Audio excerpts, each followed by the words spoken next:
have a situation on our hands that when you look at the number of teachers on the Ghana Education Service payroll, we might find it difficult or justification employing more teachers.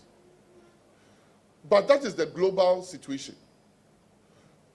We did a presentation to cabinet and we were able to demonstrate that in certain different fields, like the specialism I spoke about, early grade or primary or junior high school, in some places they are over capacity. But it also doesn't demonstrate the true thing on the ground.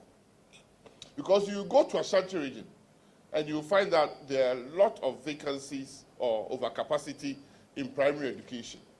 But when you start drilling down the districts, you find that in certain metropolitan areas called Kumasi, there are more teachers than you need.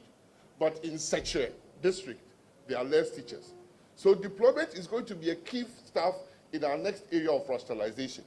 That when you look at the employment certificates, employment letters generated by Ghana Education Service just about a week ago or 2 ago, they employ teachers directly to schools.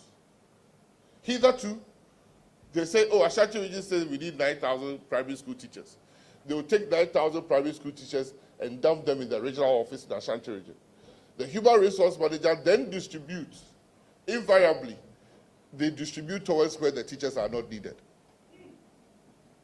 So even though we are employing many more teachers every year, we seem to employ them to the same areas where we don't need them, and nobody wants to go where we need them. So this current round of employment, the teachers were sent directly to the schools. Because what did we do?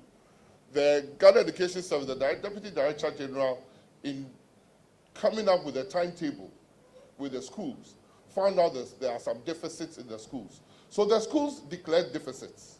We need an English teacher, we need a physics teacher, we need a teacher in construction management.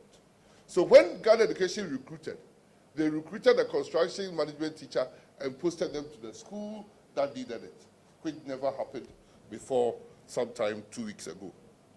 So the deployment, we are trying to get support to do a whole rationalization scheme that from henceforth, teachers will be put where they are needed, simple as that. Career structure and pathways I've talked about through the PTDDM and things I've addressed. That a teacher can stay on a classroom track, like a doctor can stay on the clinical track and become a consultant. A teacher can stay on the classroom track and become a consultant teacher and become the highest paid teacher. Teachers don't have to leave the classroom to go into management to be on a higher scale.